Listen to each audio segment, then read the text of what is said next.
Hello, everybody, and welcome to another episode of the Guitar Souls podcast. You thought that this would be over. You thought that we wouldn't be back, but we are, and we're doing like a quarantine-style episode, which has worked out quite well, hasn't it? I think it looks good. I'm one of your hosts, Mr. Levi Clay, and I'm here with my good friend, Mr. Mike McLaughlin. How's it going, bud? Yeah, pretty good, man. Finally got the home studio kind of partially set up, which is nice. And we'll give this a trial run. Anybody who has decided to give us a listen or a watch, please let us know what you think of the quality, if you're happy with it, and if you think we should make any improvements or any suggestions you've got. Anyway, how are you, mate? Yeah, not too bad. Good.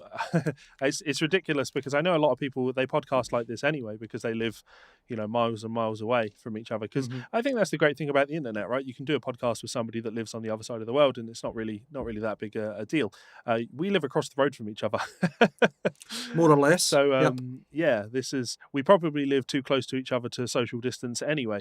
So it seems silly that we're doing this, but here we are being responsible because I think everybody out there should be being responsible, looking after yourselves and looking after your families. So yeah, allow us to entertain you and don't go and see your friends. This show is brought to you by Ormsby Guitars. We want to thank Perry and the guys over at Ormsby for all of their support. It is very much appreciated. For those unfamiliar with Ormsby and what they do, they're wonderful guitars built by Perry out in Australia, and probably what they're most notable for in recent years is actually doing these runs of guitars that are actually built offshore and then brought into Australia for quality control and then sent on out. So if you head on over to ormsbyguitars.com and check out the pre-order section on their website, you can check out some of the upcoming runs, get involved for a very low price, and prepayment plans, payment over a series of months. Great way to get yourself a killer instrument and absolutely killer price. So as always, thank you so much for the support, guys. Check them out and let them know that we sent you. Anyway, on with the show. Yeah, I won't be quite as polite about it. I have been out working in a key worker role for a week or two, delivering medicines to pharmacies, and the number of people I've seen out, including one or two who were actually presenting fucking symptoms, is staggering. If you have any concerns about your health or are showing any symptoms, stay in the fucking house. Yeah. The one if you do not... Go on.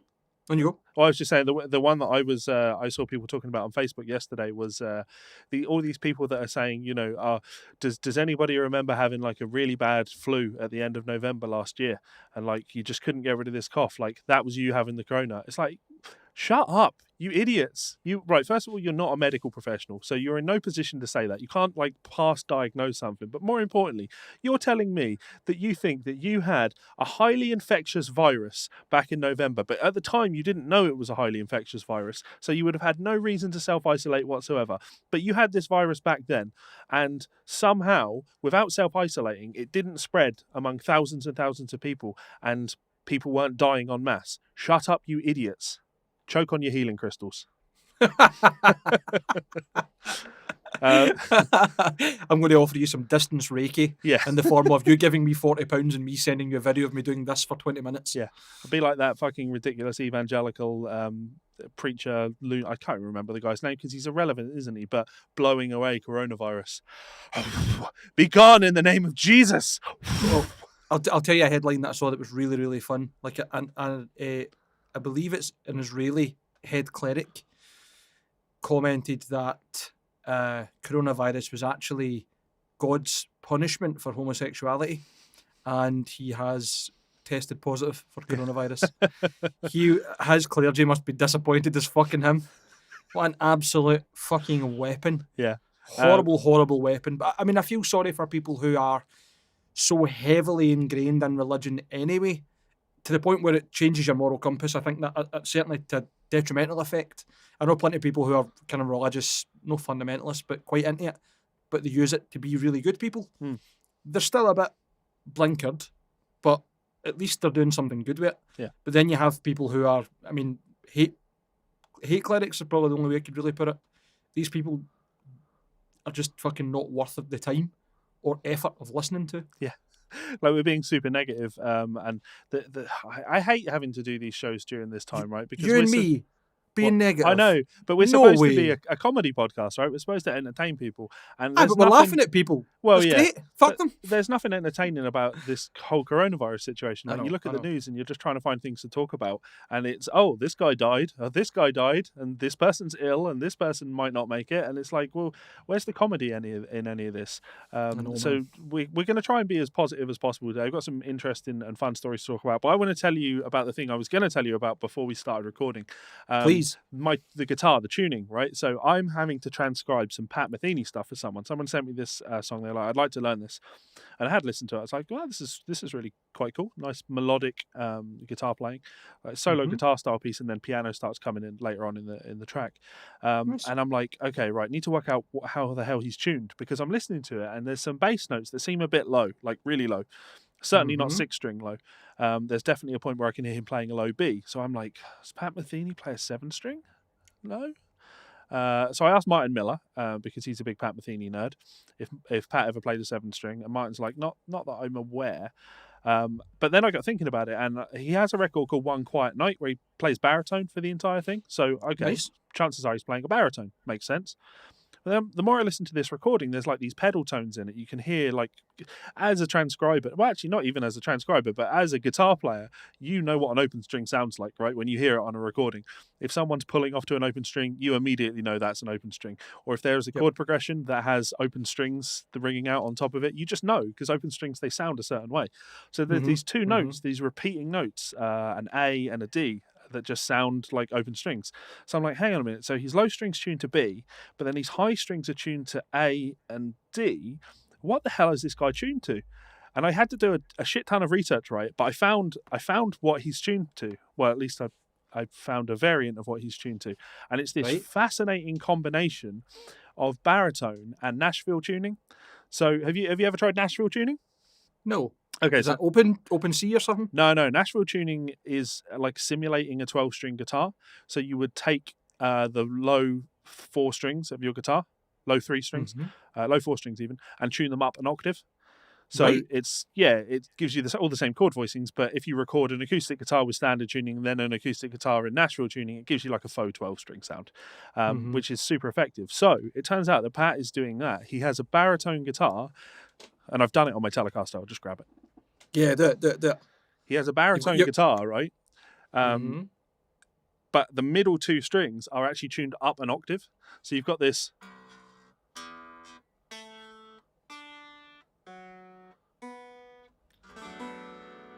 And it's actually amazing, because if you play things like, if I just play like an A minor 7 chord or an A minor 9 chord, instead of getting your boring voicing, the lowest notes will be pitched up an octave. So you get these real nice cluster voicings. That's cool as fuck. So yeah, this when you watch videos of him playing, there's a video of him playing in this tuning on Jules Holland, and there's just all these chord voicings that when you look at them, you're like, oh, that makes sense. Yeah, I can see. I've played that chord before. But because of this tuning, because 2 of the strings are pushed up an octave, you just get these really like piano-like voicings on the guitar. It's lush, isn't it? Yeah. It's really, really broad. Yeah, and initially I was like, how the hell am I going to tune my guitar to that? But it's actually not that bad to do if you've got any heavy set of strings. I've got a set of 62s on there, which I nearly needed to drill out the machine head to get them on the damn guitar, but I managed to push them through. It's actually not that bad if you just take the E and the A strings and keep them as planned.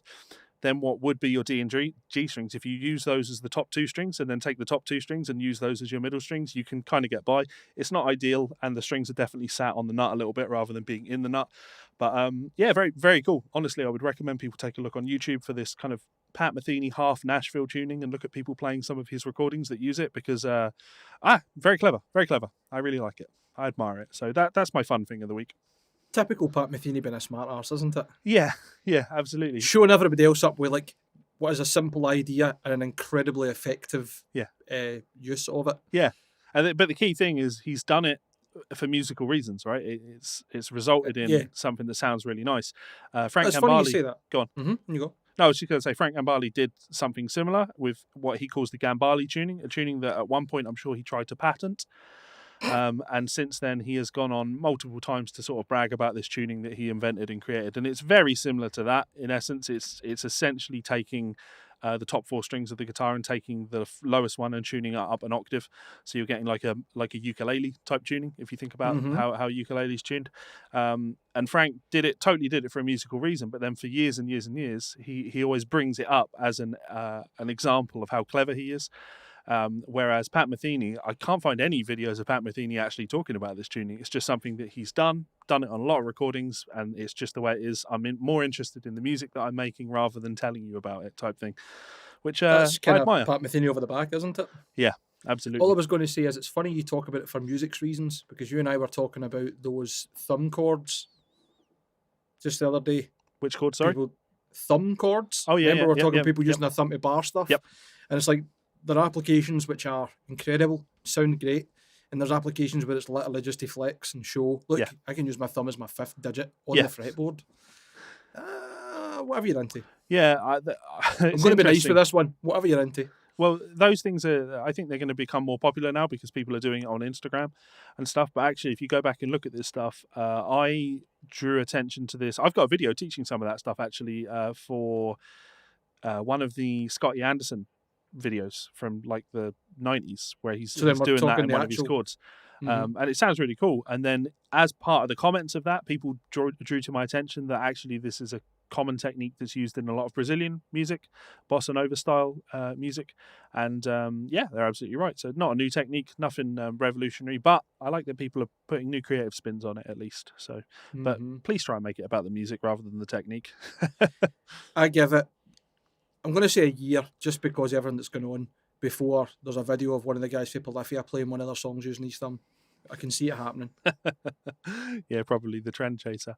Right, so speaking of chasing trends, why don't we move on to the first story? This is just a super quick one, and it's a shame because I think you remember that last time, I don't even know if we talked about it, but there was certainly the story that Gibson had been donating tons of guitars as part of hurricane relief stuff, Mhm. which was Yeah. nice. That was a nice touch, Gibson doing something nice. Have you seen how they've reacted to the coronavirus? Am I right in thinking they got rid of all their staff? Oh, no, Or- no.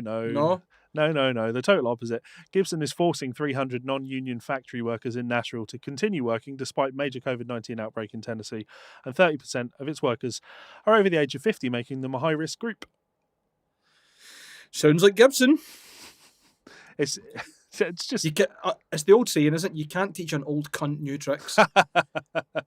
yeah, it is a bit ridiculous because Gibson is the racist grandparent you've got that you just leave in the corner. Like, just fucking do your thing. Just sip your whiskey, you old fucking idiot. comes out at Christmas to and everyone just acknowledges that he has to be there because he's part of the family. But don't pay too much attention to him. Yes. There is no weight to any of his comments. Just talk away. Yeah, so I almost want to rage about it, but at the same time, I'm not surprised. I'm just not surprised. It's Gibson doing a Gibson. And that's it. The whole fun in the rage thing is that you get to react to something where you're like, well, wait a fucking minute, because you get a reaction, but there's not really a reaction here to have. There's, seems right. Yeah. For them. So yeah, we're tiny little rage on that one. But let's try not to talk about coronavirusy things. Though to be fair, the next few stories are coronavirusy. Good luck with us not talking about that. Well, all I'm going to say is, fuck Gibson. Yeah, that seems we could get that on a t-shirt, but that would be a trademark thing. I would be sure. It'd be a very good laugh if we used their logo. Yeah. I mean it actually wouldn't be a laugh. It would be the total opposite of a laugh because rather than making good guitars, they'd spend all of their time, energy, and effort suing us rather than just making some good guitars. So bad idea. Let's not do that. We're authentic. Yeah. That you could go for. That you could actually go for. Guitar Souls, we're authentic. That would be. Is that not like a Levi's brand or something? Ironically, good choice of name. I mean, it would. I think It We're sounds about Authentic right. is actually a slogan for a brand. So Right. let's not do that. Anyway, sorry. Okay, so Metal Sucks are reporting that physical album sales have plummeted. Shock fucking Yes. horror. Oh no, who could have seen that coming? I know. You can't go to the fucking shop. Yeah, but digital downloads are up during quarantine. So I looked at that and I thought, well, of course, digital digital is going to be up over physical because people shouldn't be leaving the house to go and buy physical things. But they are actually talking digital downloads rather than streaming, which I thought was Yes. really, really interesting. Do you know if places like Bandcamp count to these downloads, or is it just from, I don't know, iTunes doesn't have a store anymore, does it? Do they not? I don't think so. I'm sure that got closed. I might be talking shit. I would imagine Um, that they probably are, because actually a lot of those places like Bandcamp and SoundCloud have been adding benefits for musicians at the moment, haven't they? Where they're not taking a cut for I mean, it was only for one day, which was, Was it just one day? Okay. yeah, it was like a Friday or something. Might have been a week to give them benefit of the doubt. Yeah. But maybe that had a contributory part of it. I don't know. But I was pretty pissed potentially. off actually because we've just moved into the 3rd year of the Guitar Souls, and the anniversary for that is marked to me when I randomly get billed £80 or whatever for a year of hosting on SoundCloud, and so I got billed for that, and I was like, oh fucking typical. I didn't know that was coming, but fortunately we sold enough t-shirts that it's covered, so don't worry about that. We've just about sold enough t-shirts to cover that. But Thank you, friends. yeah, then 2 days after, SoundCloud announced a promotion where they were knocking like 40% off annual plans for, COVID musician type thing. And I'm like, you motherfuckers, you absolute motherfuckers. Look, sounds stupid, but have you contacted them? Nah, no. I'll go groveling. Man, he's are fucking callous to death. Please, please. Yeah, I've been having shit tons of bad luck in terms of things like that. Actually, like my car insurance. I need to get my car insurance cancelled because obviously my car got written off. And you would think, common sense would dictate that if somebody crashed into my car, and then my car insurance company looked at my car and said, "This is an insurance write-off. It's going to cost more to fix it than the car is worth. So we're going to give you money in exchange for the car." Cool. That's their decision. They've taken my car away from me, right? So you would think that when I then have to, not choose to, have to cancel my insurance, you would think that there wouldn't be a cancellation fee for that. You'd think there would be no admin fees for that. But no, they're going to be billing me for that. How can they bill you for them writing a car off? I know, outrageous. But mate, just if you're not challenging that, then you are laying down to the man. The annoying thing is Tom Morello is personally billing you for the effort of having a car because you are capitalist scum. True. I agree with you. I wouldn't bow and bend to people like this, but now is the worst time to be fighting people like this because their staff numbers are so low and the wait times when trying to deal with them is so long that you're just never going to achieve anything. You're never getting it. I actually ended up dealing with them via Facebook Messenger because I called them and it was on hold for 45 minutes and still didn't get through to anybody. What is the actual point? Another one, this one's driven me actually insane, and I really don't know what I'm going to do about this other than go fucking postal. I think what's going to happen, I know what's going to happen is me going to court over this one. We had a holiday booked. Just every year we go to a little log cabin type family thing. For Haley's family, like the whole family goes to this park and we get like 4 or 5 cabins and we spend like a week down there. It's just on the English borders. Nice little place, Bar End Holiday Lodges or whatever it's called. And yeah, they've obviously had to close due to Corona, which is fair enough. That's what you'd expect. And I've paid them £550 for a week there. And they've contacted us and said, "We're really sorry that this has happened. We hope that you're understanding that we're in a difficult situation here, etc., etc. We are going to give you a voucher for your holiday, so you can book another holiday with us. We can't offer you a refund, but that's fine because we go every year, so fine." But cool. But they can offer you a refund. They're choosing not to. Exactly. It's a tacit agreement. Yeah, exactly. You can offer me a refund. You know how I know you can offer me a refund? Because I gave you my money. You have my money. Like, how can you not give that money back to me? How dare you take my money and then spend it before you've even provided me my service? And actually, I didn't have to give you the money when I gave you the money. I gave you the money because that's how I operate. When I book something, I'll pay for it there and then. If I have to pay for it 2 weeks before I go on something, I'm still going to pay for it when I book it because I just want to get it dealt with. So you've had the money much longer than you should have done, just out of the goodness of my financial organization. Anyway, so they send me this voucher and I look at it and it's valid until the end of December this year. And I'm like, what? Hang on. No, right? I come to you every single year in April. Every single year in April. I've paid for this holiday. Move me to April next year. Really sorry, Mr. Clay, we can't do that. What do you mean you can't do that? What you mean is you're not willing to do that. Yeah, we really need you to work with us on this one. No, motherfucker. How about you work with me? I come to your fucking establishment every single year, right? Our entire family come to your establishment every single year. We spend a lot of money coming to your establishment every single year. I'm asking Clearly. you, at no cost to yourselves, to move the booking 3 months further back. And in exchange for that, I will continue coming to your establishment every single year with my entire family. But what you're saying to me is, no, we won't do that because that's somehow going to cost us money. You idiots. They absolutely won't bend, though. They're absolutely not willing to do anything about it. So I absolutely see that one as one where I'm going to have to go to court over it. If they're Because, not willing to sort you out, then they should be offering you a refund. Simple as that. There is no reason for them not to offer you a refund. yeah, You booked the holiday based on certain dates. yeah. They tell you the availability. You book based on that availability. If that's not able to be filled from either side, then especially for their side, then they're liable to give you money back if they can't suitably offer you And that's an the key alternative. thing, right? You're absolutely right. The key word there is suitably. Like, it has to be a suitable replacement. And Oh, saying I to wouldn't me, go out and buy a car and expect them to give me a bike because they couldn't give me the car in the yeah, meantime. Like, wait a minute, it's a fucking car I want. That's yeah, what I've asked for. I booked a holiday that I come on in spring every single year. And what you're Mm-hmm. telling me is a suitable replacement would be I can come in the winter. Like, it's not a suitable replacement, not a like for like replacement, is it? I want the holiday that I actually fucking paid for. And more importantly, they actually didn't give me a free holiday. What they gave me was a voucher for the value of what I paid for the holiday that I paid for. And I Of said to course, them, with respect, you could now be in a position where you literally double the prices of all of your holidays moving forward. And that's me shit out of luck. Like, I won't be able to take my holiday because I'll have to use my voucher and then top it up with an additional £400 or whatever. I'm not saying they have Mm-hmm. done that, but they could do that, because what's to stop them doing it? It's not reasonable. And the people that I'm dealing with, unfortunately, are not going to be reasonable. So that'll be a fun one. That'll be a fun one. This I don't whole mind breaking curfew if you want to take a drive down and just cause some fucking ruckus.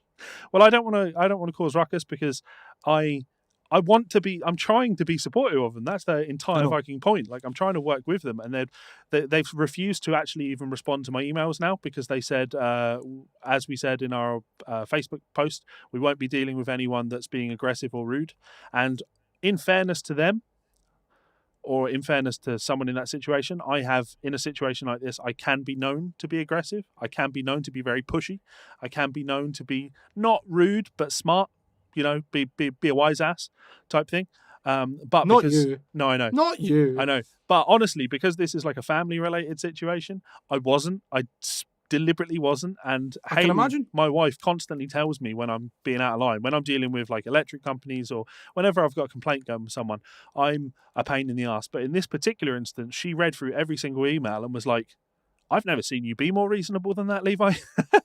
And still they're just going, we're not willing to respond to your emails, Mr. Clay. Just to bring this to an end, if you paid through the bank, phone the bank, have the payment returned. It was a bank transfer, so no. And it was, You can still do that. I You can paid, still have a payment returned. no, because I just sent the money to them. I can't. I can. You can phone the bank and explain the situation and say, I need this money returned. They're refusing to offer a refund, and the bank should do it.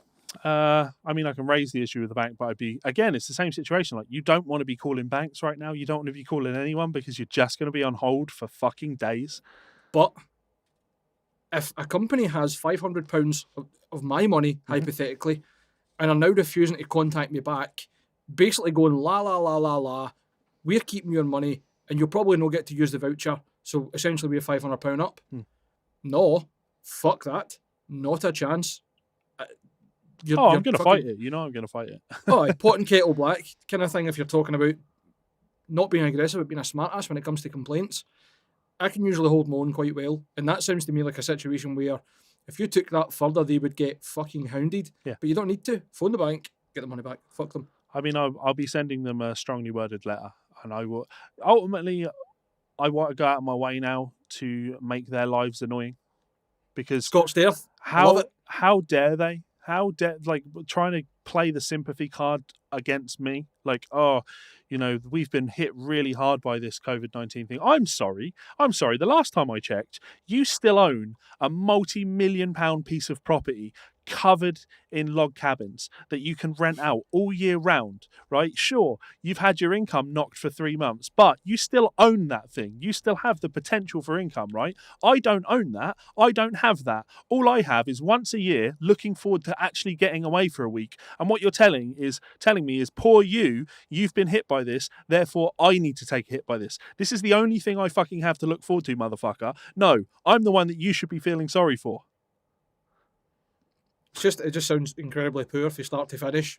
We'll Yeah. offer you a voucher. Okay, I'll be reasonable and accept the voucher. Yeah, it's only up until December. Oh, I'm not happy with that. Well, you've accepted it, so we're not giving you a refund. Oh, I didn't No, accept that.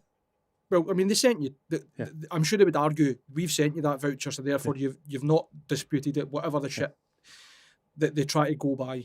But anyway, let's go off this topic. Anyway, fuck those people too. Right, they're as bad as Gibson. Yeah, they are.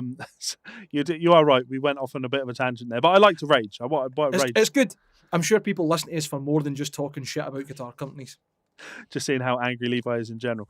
So I'll read the story. So since tracking data in 1991, sales of vinyl and CD in the US set a record low for the week ending March 26th. Meanwhile, digital downloads saw an uptick to levels not seen in several months, and the net effect saw overall sales between all formats rise from the week prior. According to Billboard, physical album sales dropped 23.7%, shifting only 747,000 copies, which is absolutely insane when you think about it. Physical album sales, less than 1 million copies for the entire industry. That's unbelievable. A new low due to the shutting of brick and mortar record stores to help combat the spread of coronavirus. The previous week saw 979,000 units, which is still an all-time low. Meanwhile, those on lockdown returning to old habits, digital album downloads soared by 49.1% to 811,000 in the week ending March 26th, the biggest week for digital sales since September 2019. A big chunk of those album sales came from catalogue albums, which means older releases apparently, thanks for that clarification, which jumped 18.8% week over week to 389,000 sold. And as I say, the interesting thing is that streaming numbers have been slumping as well. And absent our, try this, slumping as well absent the hours. That doesn't make sense. They've absolutely fucked trying to write that, but they're trying to put it down to commuting. They're trying to say because people aren't commuting, they're not streaming as much music. So that makes sense. And I know a lot of people actually use commute time for podcasts as well. Yeah. I've been actually doing the opposite. I've been streaming a lot more music now, thanks to this isolation, because I've been doing those damn listening parties. And for anyone that is listening to the podcast now, expect me and Mike to be doing a Rust in Peace listening party soon. I'm going to put a guitar in standard. I think Rust in Peace is slightly lower than standard, actually. Right. And I'm going to probably play along with the full album, as many of the riffs as I can remember. I did that when I was listening to Iowa. Like, there were a few odd moments where I felt the need to pick up the guitar and actually play the bastard, because that's such a great, honestly, I forgot how great an album. I knew it's a good album, but some albums don't age well.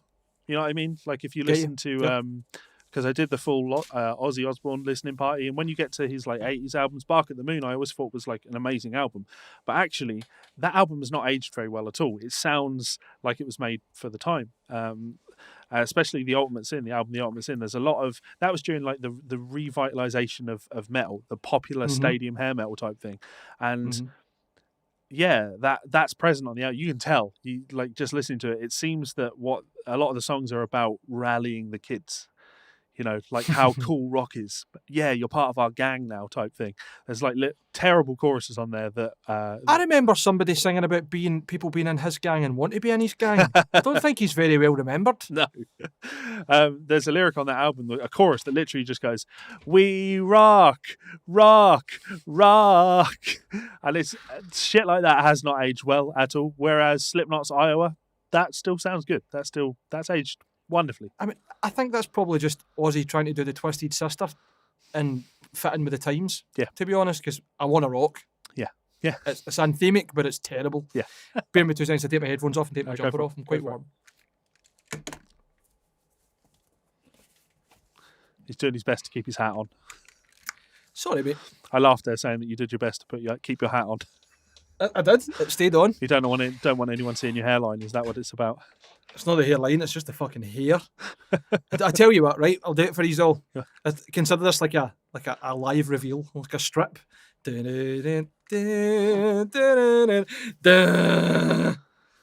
you see, oh, you can't hear me. Headphones on. Say There that you go. again, You mate? can hear me now. Yeah, I was actually disappointed by that. So when you started to do that, I was like, "Oh my god, he actually shaved his head." Oh fuck! So the last thing I need is maybe hair growing back in a bit up here. Yeah.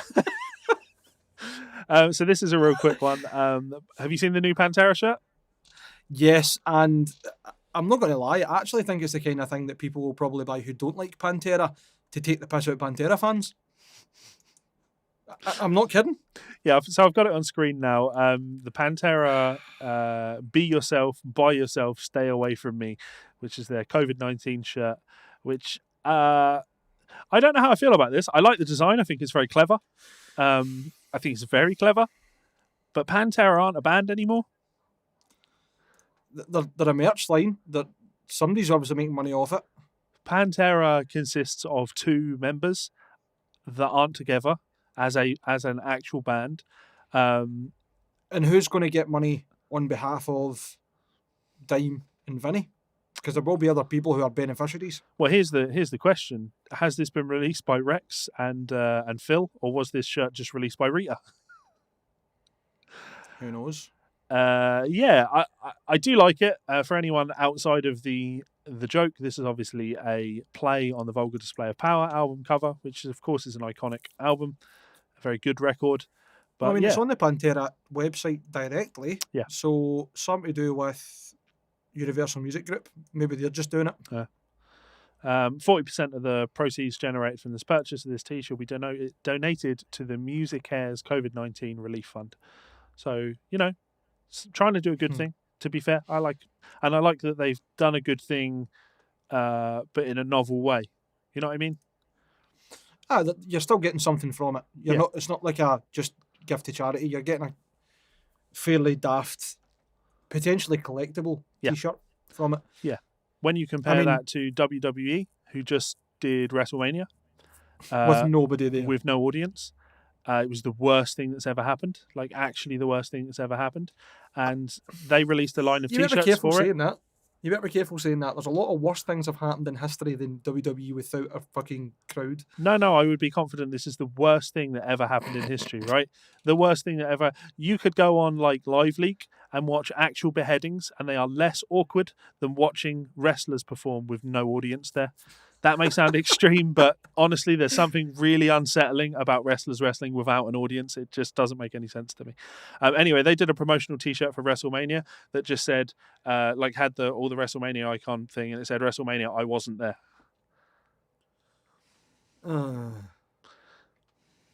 This shirt, probably- cool. That shirt, not Yep. cool.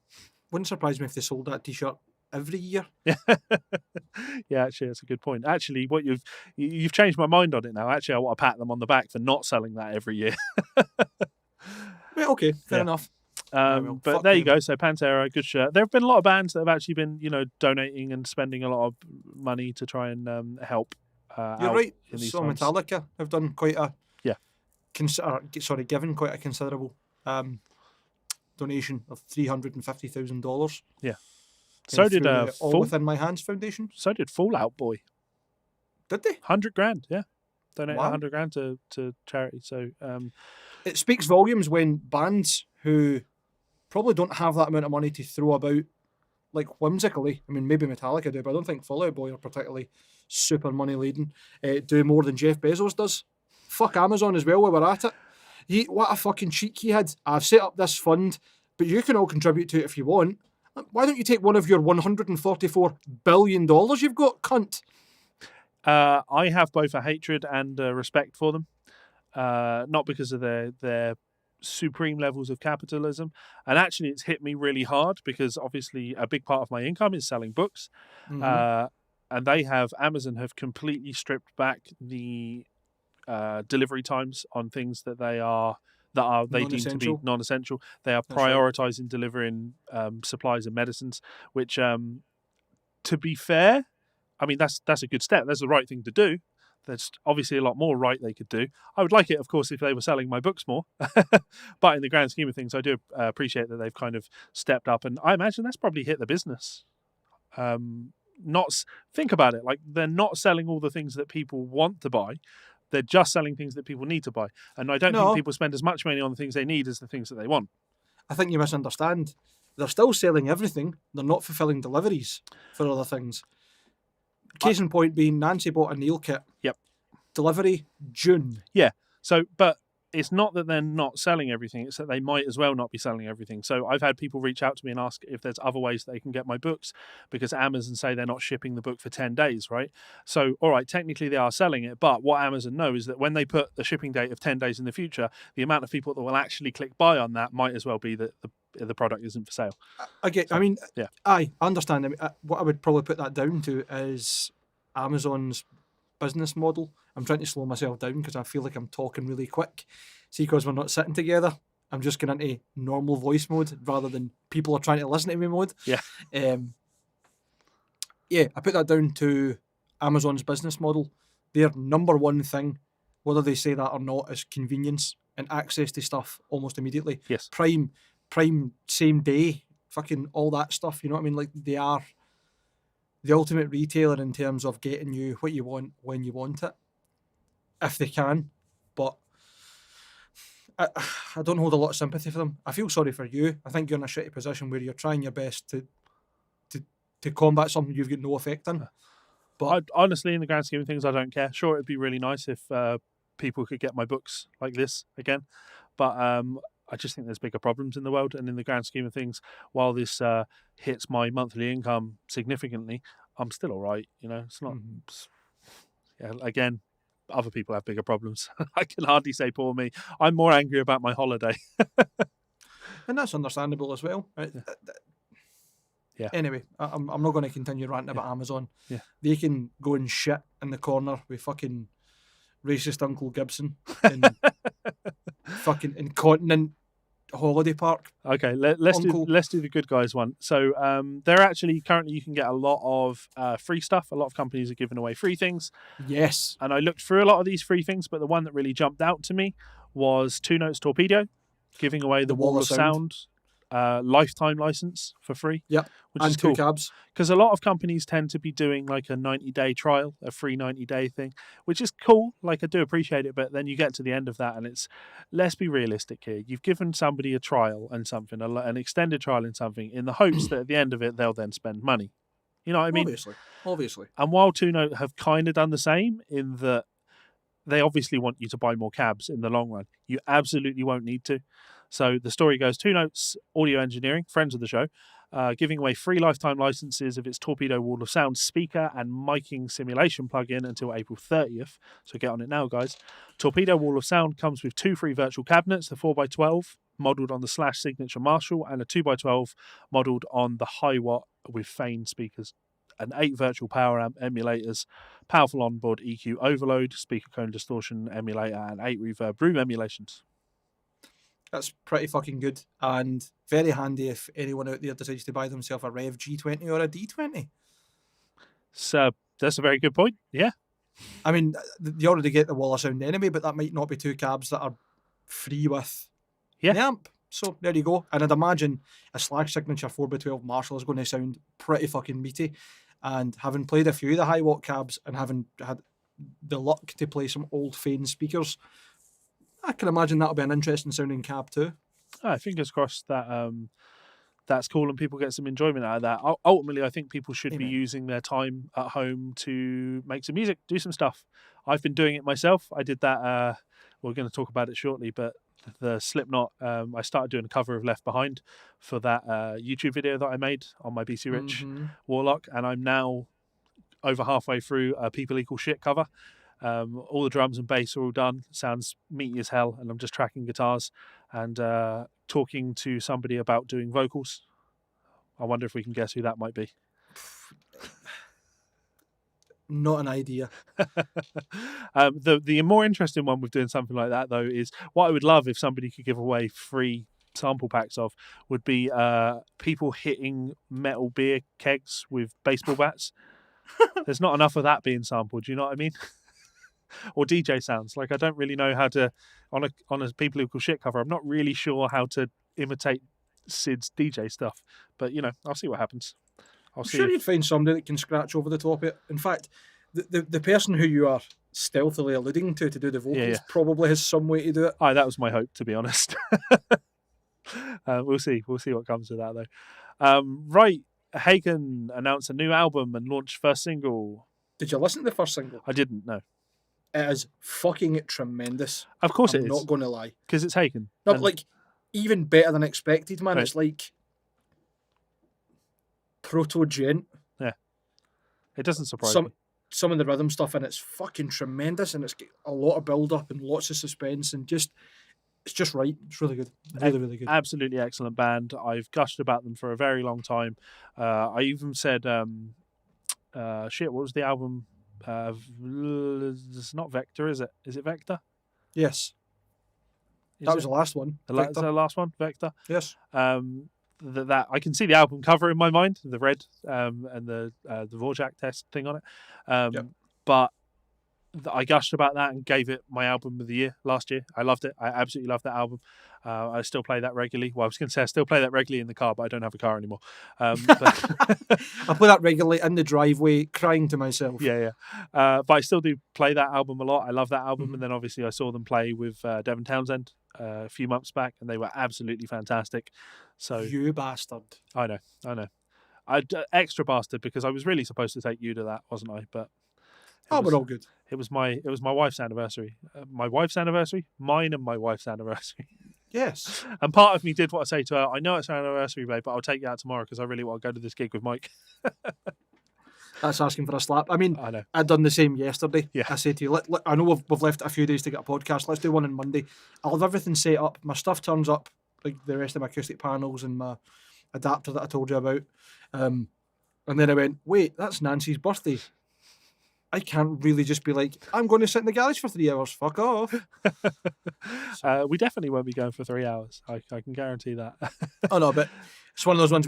Think about it. We were a good half an hour early before we even started recording. You know what it's like, man. Time gets away from us. Yeah, no, totally. So Progressive Rockers Hagen will release their new studio album, which has the oh-so-timely title Virus. Oops. Nice. On June. On the note of that, right, I might have mentioned this to you when you came over the other day. It surprises me that they've not changed the name of the album from Virus, because it does seem poor taste. But they won't have decided that just recently, will they? But many of our listeners will know that I play a lot of Magic the Gathering. Did you see this? Okay, so there's a new Magic set coming out soon. Mm-hmm. Few weeks. And they're doing these new sort of promotional, like Godzilla type cards for them, because they're owned by Hasbro, and Hasbro owns the rights to Godzilla. So doing these like special variants of cards that are like playing on the Godzilla thing. So a regular card from the set, but with like Mothra artwork, and it's give us money. Absolutely. Well, yeah, yes and no. So one of them was legit. They've changed the name of it, which is a shame, because it's just going to make the card even more desirable. I should point out the card still exists in the initial print run of these cards. In the first boxes that come out, you will be able to find this card, and all subsequent printings have been changed. The card, I'm sure, is called Mecha Godzilla, is its name, and then its sub-name is Death Corona. Nice. Yeah. Mecha Streisand. Yeah, absolutely. Babura. So if anyone can get me a copy of Death Corona, that would be wonderful. I'd love a wee copy of Death Corona for my collection. So yeah, they are changing the name. Hagen probably won't be changing the name from Virus. No, I don't think so. Stupid as it sounds, I think that card will be worth a lot of money, because it will be like a super rare, not printed anymore. Same as you get like when coins have got misspellings on them and stuff, like a misprint. 100%. And I know there's obviously a big a big collecting element to the MTG stuff. Oh, you can guarantee I'm going to try and find that card. Anyway, so album out on June 5th on Inside Out Music. You can check out the first single, Prosthetic, it's on their YouTube channel. Yeah, so it's totally worth a listen. It's fucking great. Yeah, killer. So I'm excited about that. I'm looking forward to them going out on tour again and getting to see them. But remember when bands used to actually go out and they used to go to like big halls and they used to get all their band together and they used to play music and people used to go and they used to listen to them in these big groups and it was fun. I'm supposed to be going on tour next week, and that's been kiboshed. So fuck you for that friendly reminder. We're sat in the house this morning watching Ramsay's Kitchen Nightmares. Mm-hmm. And I'm like heartbroken watching it because there's nothing I love more than restaurants. I love nice restaurants. And I was just sat there watching it going, I miss that so much. And then I turned to Haley and said, that's such a great idea. And she said, what? And I went, imagine like having a place where you could go and sit down and tell people what you want to eat and then they bring it to you and you'd give them money. That's brilliant. Someone should do that. I miss food. Right, tell you what, right, when all this blows over, you and I are going to do a special episode where we're going to get ridiculous amounts of munch, and we're going to just like a hot wings challenge on the video, but probably not wings. Yeah. Probably a lot of hot sauce, to be fair, but Yeah, not hot so much sauce, wings. one of the great things in life. Yeah, Okay, just keep me going. let's move on to the last story for the day. And people are like, but you've only been going for 40 minutes. Oh, this one probably will go for a while because we're going to spin this off into a story of signature guitars. Mm-hmm. So Dragon Force's Herman Lee talks about why he left Ibanez and explains what he looks for in a guitar. This is a really odd interview. So we know that Herman Lee played Ibanez guitars for a long time, but recently he's been pictured holding like a PRS, or he played a PRS on a live gig. Again, remember live gigs? Stop it. I know. Yeah. So we know he's a free agent. And that's really odd because he's had a signature guitar with Ibanez for like, it must be 18 years now. It's a long old time. Well, maybe I don't know why I picked 18 as I wanted to say 20, but that seemed ridiculous. So I said 18. It's got to be 10 years. I'm not going to lie. I was like, 18 as long as that. And then I thought about it. I'm like, it fucking could be. Yeah. It's not as much. Let's say 15 years, right? That's a good guess. I think. And that will have been, well, I want to say fairly lucrative for him. I imagine in the early days that will have been fairly lucrative for him. But as the years go by, you become less of the fresh, exciting young guitar player that plays the guitars. Your guitar probably stops selling nearly as much as it used to. I know for a fact that, Martin Miller is selling more guitars than Herman Lee is. I know that Nita Strauss is selling more guitars than Herman Lee is. Boo. So excuse me. What tends to come with that is that, when your guitar becomes less profitable, well, actually one or two things will happen, right? One will be your guitar is less profitable, so the company are less willing to bend over for all of your demands and do all of the things that you want them to do. That'd be one thing. And the other thing, and I'm actually thinking this is the more likely thing, when your guitar dips below a certain amount of sales, the company will probably just stop manufacturing it. And I imagine that Herman Lee may have even got to that point where Ibanez were just going to discontinue his signature model. And rather than just continue playing Ibanez and acknowledge that they don't even make my signature guitar anymore, well, in that position, you kind of have to leave, don't you? Because at least then you can play the PR game of I decided to not have the Ibanez anymore. But I agree with you in terms of saving face, right? But see, at the same time, the whole point in endorsing a brand is that this is the guitar for me that I want to play. Yeah. That I love. I love this brand.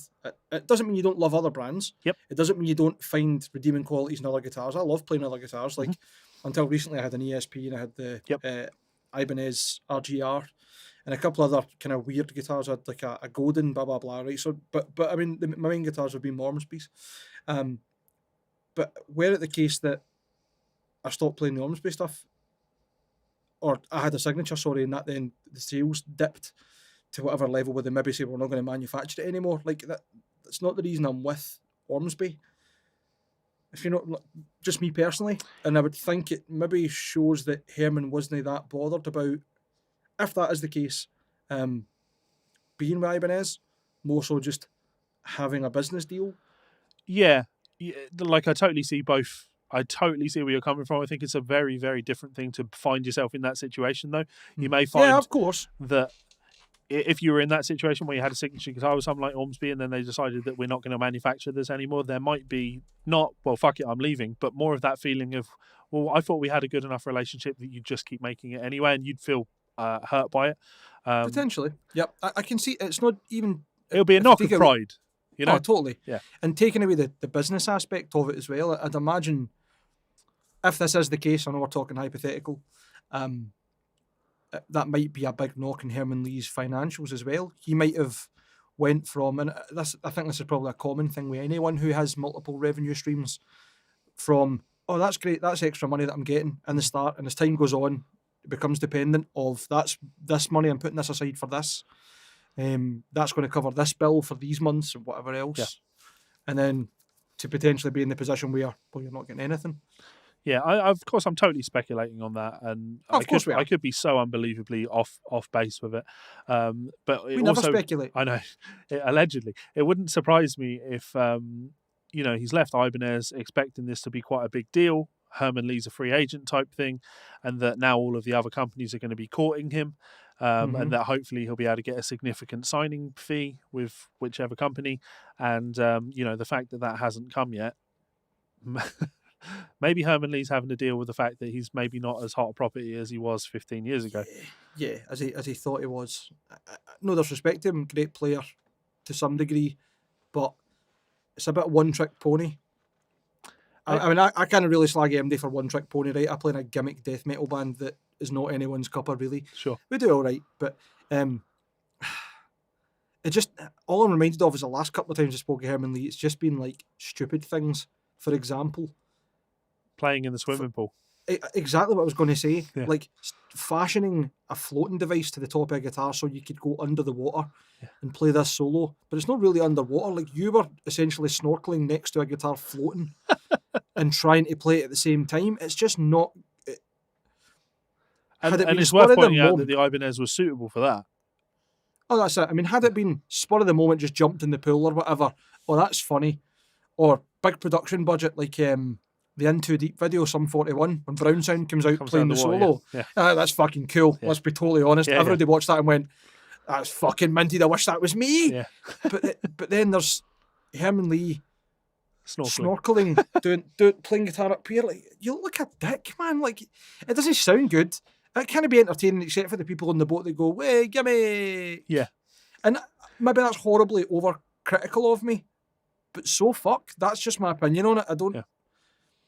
I can't imagine anyone is sat there on the boat thinking to themselves, "Oh, awesome! He's underwater." I mean, it sounds like shit, but he's underwater, and that they weren't going, "Well, I wish that he was just, on the stage playing his best." I know that's. I understand that there's a fine line between showmanship and live music, right? And I get there's got to be some entertainment in it in terms of like physical form, but jumping in a pool, and having a randomly floating, no. Right, let me read this then. So sorry, on you go. So this is in reference to on his live streams talking about being with Ibanez for years but he's now a free agent. So quote, I've always been into guitars. I've had a big guitar collection. I don't even know how many I have, maybe 200. I haven't kept track after a while. I have Jackson guitars, PRS guitars, a number of different brands beyond Ibanez. I've always been really interested in guitar building. For me, it's really important for my guitars to grow with me. You've played the same guitar for 15 years. That wasn't part of the quote. I need them to be able to do what I need them to do at the time. A guitar is a tool for me, a tool of the job of being a musician. Ibanez aren't able to make me the tool that I need to do my job. If I don't have the tool to do my job, I'm out of a job. So the only way to do it is to evolve the guitar. I have been speaking to a number of builders and companies to see who can make me the next level up guitar that will blow everything I've been playing out of the water. I have these ideas, but you've got to make it a reality. That's it. Herman, fuck you, buddy. Fuck you. But what is it he thinks he's reinventing? But more importantly, right, let's say you've been playing Ibanez guitars for 15 years. For 15 years. You are now saying that they are not capable of building a guitar that meets your standards. So are you saying that their guitars have progressively got worse over the years, in which case you're personally attacking Ibanez, the company, now? Or are you saying that they've never been able to make a guitar up to your standards, in which case you've been selling a piece of shit to your fans for 15 years? Like, there's no way that you can look good when saying something like that. I think there's a third option here. Go on. Herman's decided that he wants to do something different. Ibanez have, as you were talking about, maybe seen how much he's selling, his signature has been selling for, how many have been selling, and went, no, we're not going to do that because it'd be a waste of time. Yeah. It's not an endeavour we want to go down, and he's through a hissy fit, which That's it. That's 100% it. I think getting them to do what they did for him with his original signature with the grip thing on the fingers was still got Ibanez. that. I know, but that was him pushing the boat out. That how can taking a Satch signature or an S series and having 3 or 4 little tiny cutouts for your hand, by the way, in the most stupid place to have it, because you can still grip that horn pretty comfortably. It's rounded. It's not like I mean, I don't get the monkey grip for the gem, but it makes sense. It's a hole to hold the guitar through. Yeah. Whereas you've got a horn where you can already very clearly and easily wrap your hand round. Yeah. Ibanez have got a history of this, to be fair to Herman, to be fair to what he's saying here. The reason Petrucci left Ibanez, or at least the reason he said that he left Ibanez, is that he wanted more for a signature model than just an RG with a paint job. But Ibanez were only willing at the time to give artists RGs with paint jobs. And that makes sense. Like if you look at what Paul Gilbert was getting at the time, for a long time, Paul Gilbert just had RGs with paint jobs. And they're still cool guitars. Of course, it's not too dissimilar to even comparison. Yeah. Comparison's pretty much a VJ. Here's what we do. We do it well. Yep. If you like it, brilliant. You endorse the brand. If you don't, find something else. Yeah. I do think it's insane going to a company like Ibanez as an artist that plays music, not a guitar builder. You're an artist, and trying to tell the company what you think would make for a great guitar. You might have some ideas, but these are the guys that make the instruments. Like, have a bit of faith in that they know what they're doing. You didn't need the tool that you're imagining in your mind to get as good as you are. Like, come on. I think it's nonsense. He's not doing anything that's like, to throw a name out here that sometimes there's a bit of a controversy to it. He's not Roy Marchbank. He's not having to use a MIDI pickup to pick up some of the stuff he's playing so fast. You know what I mean? I know that Herman maybe would love that to be how he's seen. Wow, so fast it has to get fucking piezos, but no. He's also missing, I think, a key thing here, which is he's trying to tread the path that Tosin Abasi tread. But even Tosin Abasi was more diplomatic than Herman Lee's been here. I would say Tosin Abasi was more sleek it, because what Tosin done was, you can do all the product development for me, and then I'll go, see you later. Allegedly. No, but no, because that blew up in his face. Because if we're saying that Ibanez did all the R&D for him, and then he went, see you later, why has he still not managed to make any fucking guitars? People are still buying them. They're still there. Yeah. That's still the shape that you associate with Abasi guitars, and not the Ibanez signature that he had before he jumped ship. Do you think one day that's going to be our TTM? Maybe. No, I don't think so. Let's not even put that out there. And that's just, nah, we'll not bother. Did they not do the same with Jeff Kiesel in Carvin? Have them built a couple of prototypes and then went, I'm going to go elsewhere? What, Tosin? Mm-hmm. So I've heard. I mean, it would make sense. Like, it's not a scene that I'm really into, so I wouldn't. I wouldn't personally know. But if you told me that, it wouldn't surprise me if that was true. Like, I wouldn't pass it on immediately as fact. But yeah, I wouldn't be surprised. I'm sure he probably looked around for a lot of people because, again, he's not a guitar builder, so he needs a guitar builder to build stuff for him. So Herman, but taking them on as. Sorry? Yeah, fair enough. I thought you were talking to me there. I'm like, what? Sorry, I get totally sidetracked with the Tosin thing. Sorry, we'll go back to him and the yes, fuck you. Makes no sense to me. Yeah, I just think you can be more diplomatic. You can totally be more diplomatic than that. Ibanez have always been able to make a great tool. Like, I don't play Ibanez guitars, okay? Do I own any Ibanez guitars? Not anymore. No, I don't own any anymore. But I don't dislike them. You want a Benson? I would like a Benson. I'd also like the Eric Hansel signature model. But they didn't have one in stock when I asked when they asked what they wanted me to send them. And they said, we can send you the turquoise, the seafoam green one. And I passed. What did you get instead then? Did you order anything? No. You just building points up so you can get something you do want later on? No, it's like I want this particular thing. And if it's not like I just want something for free. I don't just want something. There's this thing that I want. And if I can't have this thing, I'm not just going to go, oh, cool, I'll take this then. It's like I want this thing. That's what I wanted to talk about in some videos. That's what I wanted to make some content on. And if it's not that, I'm not just going to waste your time, because that's what that would be. I think that would be ultimately me wasting your time. Mm-hmm. The whole signature guitar thing is a complicated thing, isn't it? Like, I think Absolutely. the artists that try and pretend that they have their signature guitar and then that's the only thing that they're interested in, is it's poor. It doesn't make sense, because I don't think anyone buys it. I just don't think anyone buys it. Guitar players are notorious for loving guitars. We love gear. Very few guitar players have and own one guitar and have never looked at any other guitars. We are polygamous when it comes to our musical instruments. And so we should be, because there's something really fun about playing different guitars, right? I think that if more artists were a little bit more open and honest, and if brands didn't have such strict stipulations in their contracts that you can't be pictured with any other guitars, you might get a little bit more respect out of the potential customer, right?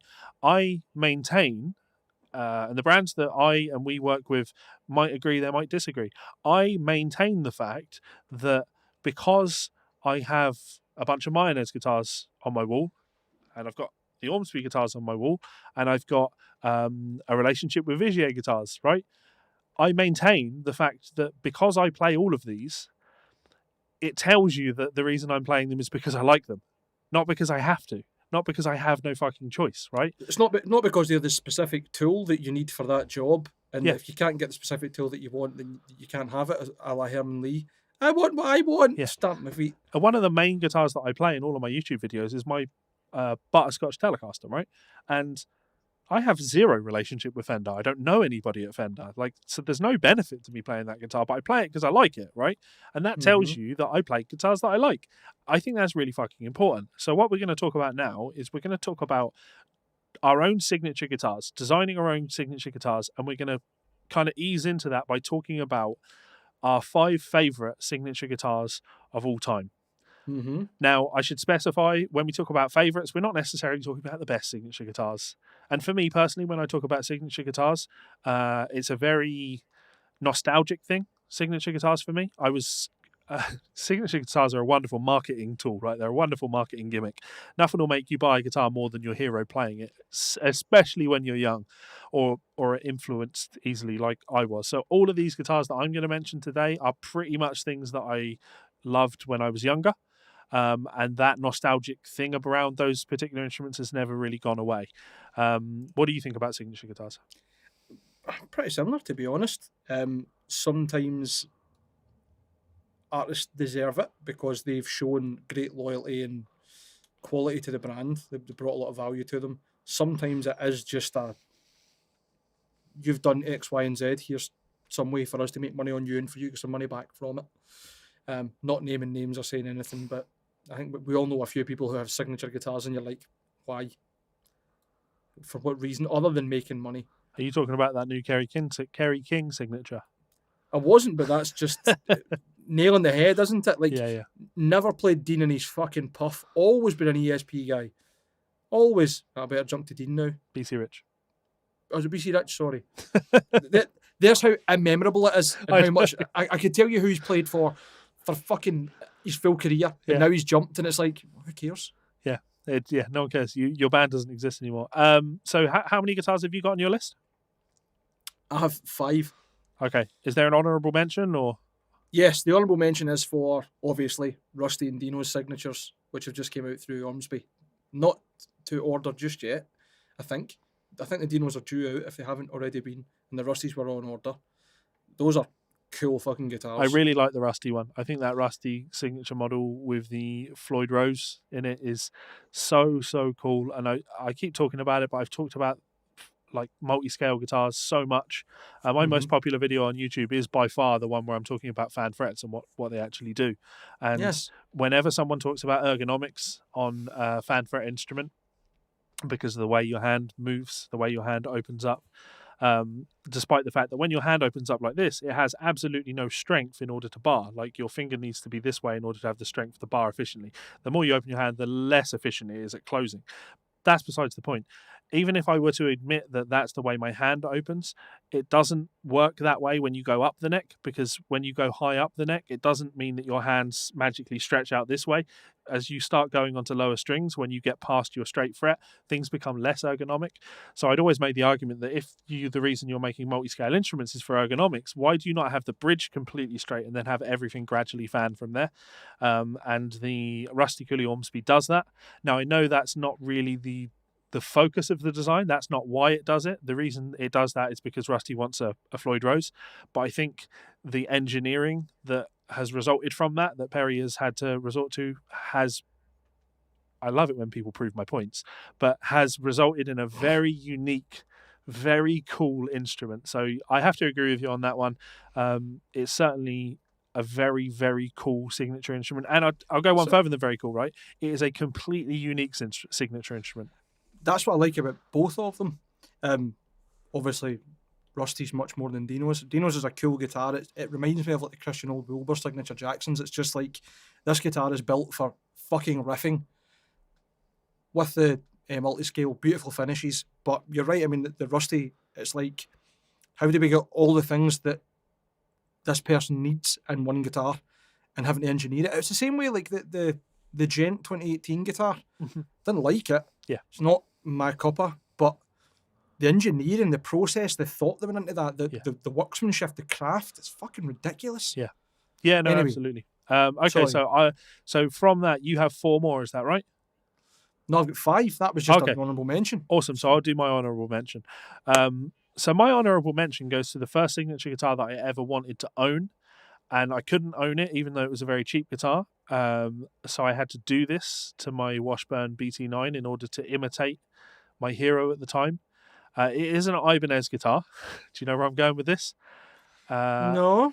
And it belongs to a gentleman by the name of Kevin Wasserman, better known as Noodles from The Offspring. Oh, yeah, I do know. Who had his Ibanez Talman, the NTM1, I think it was called, which was gaffer taped. He had duct tape wrapped around it.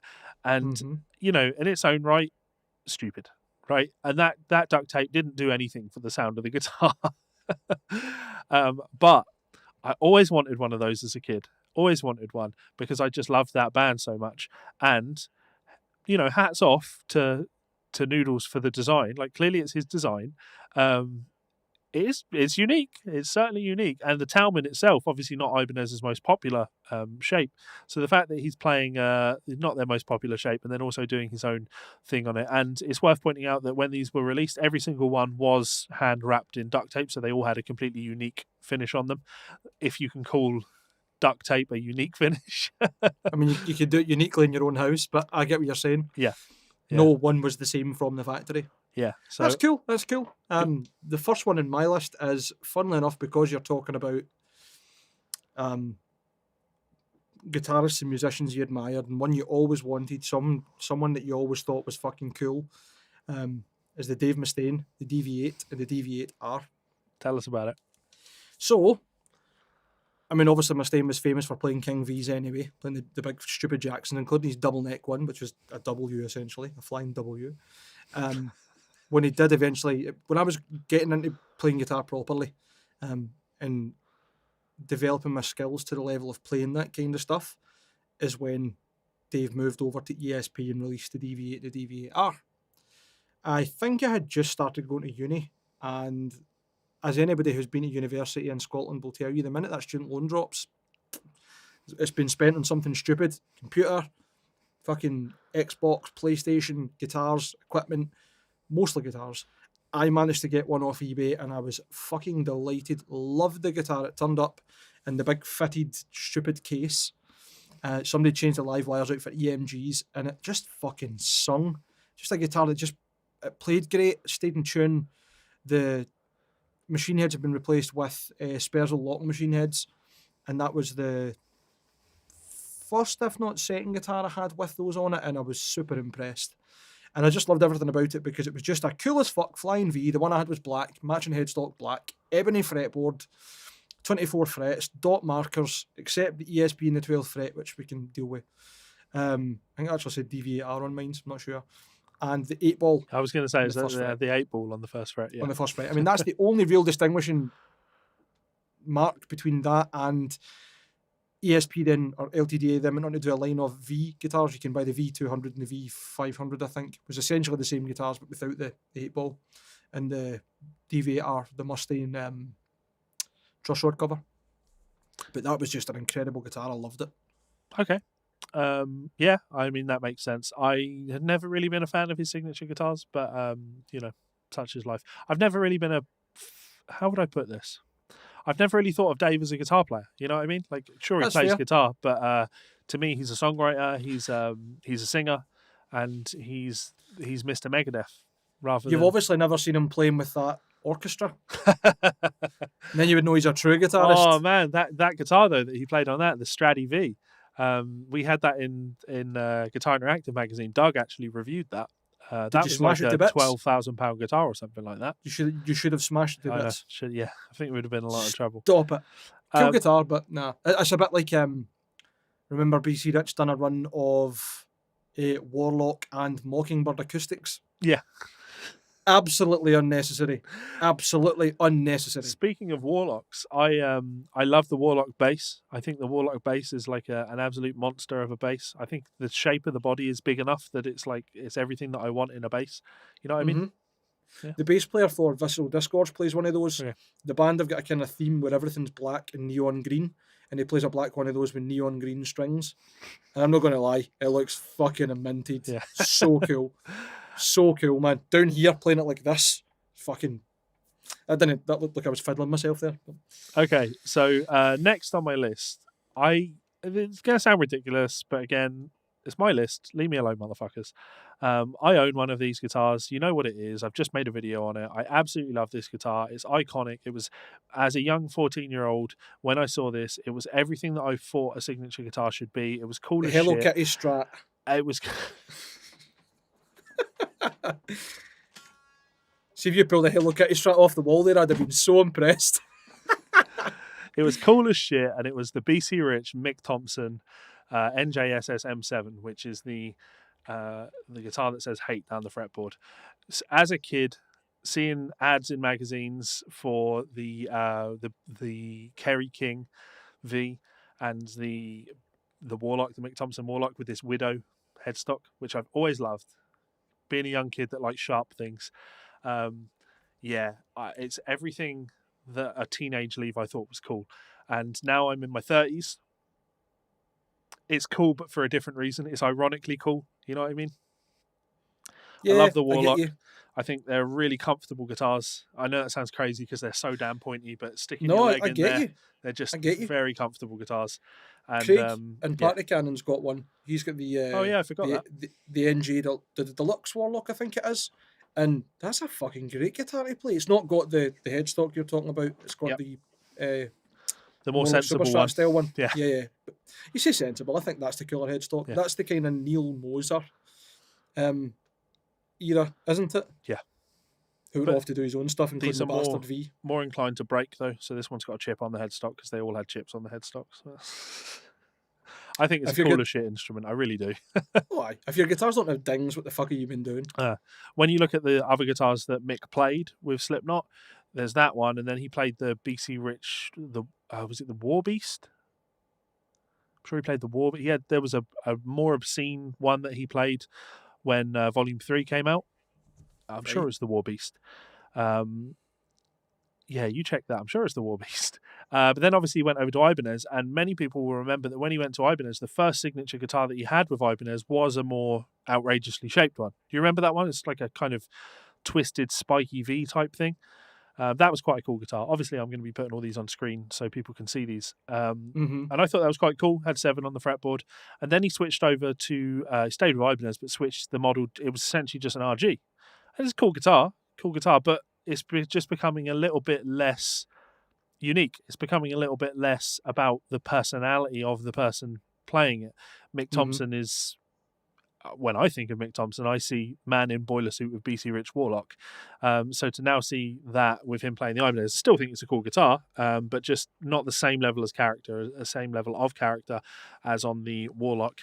And then of course now he's over with Jackson, and it's the same thing. He's just playing a Super Strat, which fine, but when I think back, that BC Rich Warlock, So cool. He was the first I saw playing like I'm sure he plays a warlock in the Left Behind video, Yeah, and it's like just seeing that it just fit the band's aesthetic yeah, fully. And it's like, cool, that's what I'm going to associate you with as a guitar player. I mean, I still associate him with, as you say, the Super Strats, his RG with the Block Floyd Rose bridge, the Gibraltar 3 or whatever it is. yep. That's cool as fuck. The other thing to consider with the Warlock is Mick Thompson's a big guy. He's not as big as Jim Root in terms of height, but he's bigger than Jim Root in terms of just size. Like, he's a big guy. And the Warlock is a big guitar. It is a fucking massive guitar. When you compare, like, I put the Warlock the other day next to the Ormsby Goliath, and like the Ormsby Goliath just looks like this little child's toy next to the Warlock because it's just so dainty. And I think that when someone is as big as Mick Thompson is, a big guitar works. It just looks, there's something that looks really fucking cool about it. Imagine Mick Definitely. Thompson playing something like a Strandberg or something that's just like nothing that's really there. Like, it just, there's something not quite right about that huge Warlock. I like that. I think that's super cool. So there you go. That's mine. What have you got for me? Just before we move forward, to go back to you talking about not really liking the DV8, which is fair enough, right? I totally understand that. The reason I got really into that guitar specifically and ended up buying one wasn't so much I saw Dave Mustaine playing it and thinking that was cool as fuck. It was actually because Jed Simon from Stratton Young Lad plays a white one Okay. in the video for Love, and it just looks fucking incredible, man. Such a cool guitar in white with like proper alpine white, you know, like fresh snow with black scratch plate, black hardware, ebony fretboard, mother of pearl inlays, so it may as well be white. Yeah. I don't think it had a matching headstock, which is the only thing I would fucking change. Because see, when you get guitars that are coloured and they've got a black headstock, why? I mean, I didn't put this guitar on my list, and I don't know why, because I owned one as well. But the Michael Romeo comparison, white guitar, black headstock, love it. Shut up, you. Oh, you did, so you did. I put it in the bin. Funnily enough, my next in the list is a comparison, the Chris Amott Dellinger. Okay. I considered putting a comparison on. I don't know why I was looking through my list and I saw Arch Enemy, and I thought, I could put that on there. And Michael Romeo didn't occur to me. That should absolutely be on this. But yeah, carry on. So the Chris Amott Dellinger. Yes. Have you not seen it? The one with the Arch Enemy logo One on with the the Arch front. Enemy logo on it. Yep. It's a single humbucker, but they're actually two stacked humbuckers, Right. the trem, etc. It's just I think I like the white one more than the black one, but it's just a cool guitar. And what I like most about it is it's clearly the one that Chris was playing kind of later on in their career. It's just cool as fuck. And I can imagine, knowing the quality of the stuff that comes out of comparison, you could have had anyone off the shelf and he'd have been happy with it. Yeah. I just think it's cool. I just really like it. Yeah, and also I think there's something cool about having the signature guitar of the. Well, he is the better guitar player in that band, but not the face. You know what I mean? Totally. Like, he's the second guitarist in that band next to his brother. Somehow. Yeah, I know. Outrageous. But yeah, very, very, very cool. I really, really like him. I love his playing. We've talked about him a lot on the show, I'm sure. I absolutely love his playing. I should do a listening party of some of the Arch Enemy stuff to force people into seeing how fucking good his playing is on those records. He's just outrageously talented. There's some of those licks that are just like there's no way he played that in one run, but then you listen and you're like, yeah, he's played that full solo just as one. Like, yeah. and some of the runs, man, like there's one bit in Nemesis where he's doing two notes at a time over three strings, but the shapes are weird as fuck. It's the second guitar solo maybe he plays, and there's one run in it. It's just clean as fuck, man. Right, I'm going to go on to my next one. So go for it. This one is the John 5 Telecaster. Obviously, because you owned that. But not that one. I'm talking the original one with the Bigsby on it that had the paddle headstock on it. The 12-string style headstock with just the 6 tuners. Yeah. Again, being a young guitar player, getting Total Guitar Magazine, there were a couple of Total Guitar magazines with him on the cover, holding that guitar when he just sort of launched his solo career.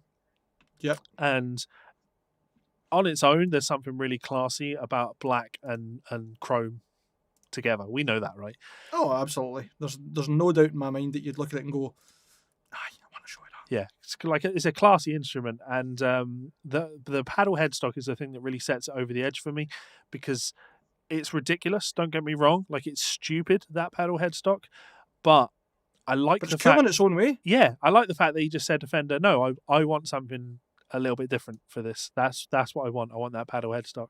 And obviously Mm-hmm. he's gone on to release a shit ton more signature guitars, and they're all cool. Some of them are really cool, some of them not so cool. But Mm-hmm. that original one with the Bigsby on it and that paddle headstock, just unbelievably cool. And as you pointed out, yeah, I did own the Squire version of that, and was still to this day the heaviest guitar I've ever owned. I don't know how that guitar was that heavy. Every single one I've ever held as well has always been really fucking heavy as well. You were besotted with that guitar for quite a while, and understandably, it was great. Yeah, it was a really nice guitar. I don't know why. One day I just decided I was going to shift all my tellies, and yeah, I sold like 3 or 4 tellies, and yeah, I needed space. I always need more space for more guitars, despite the fact I'm not buying any guitars. But you know what I mean. Right Uh, now, Also, it just seems silly to keep a bunch of guitars around the house that are like £200 guitars. Let's be realistic. Like, it's a cool guitar, but I'm not gonna. It's never gonna be my main guitar. I've got 15 guitars that are all much better than this. There's no reason to keep these little guitars around. So there fair. you go, John 5 Telly. That was some fucking snobbery on your part, but at the same time, I agree with you. The next one I want to bring up is it's actually more so the artist than it is the signature guitar, because every signature that he has is the fucking game. Steph Carpenter for the Deftones. Okay, All of his ESPs are absolutely fucking minted. what about All of them.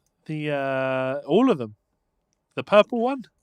The purple one is gorgeous. He's got a signature green sparkle one. Yep. It's a Telecaster shape, the T7B, I think it is. Amazing.